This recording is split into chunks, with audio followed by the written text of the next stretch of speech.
એક ભાઈ બિચારા હવારમાં બાથરૂમમાં નાવાઈ ગયા અને એને ઘરવાળાને કીધું તું ભાખરી બનાવી રાખ.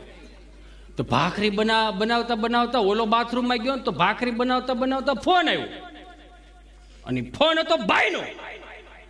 જેવો બાથરૂમમાં બારો આવ્યો ને બૈરી પાસે ફોન ભાળી ગયો. નાઈન આવ્યો તો તોય પરસ્યો રે આપજે.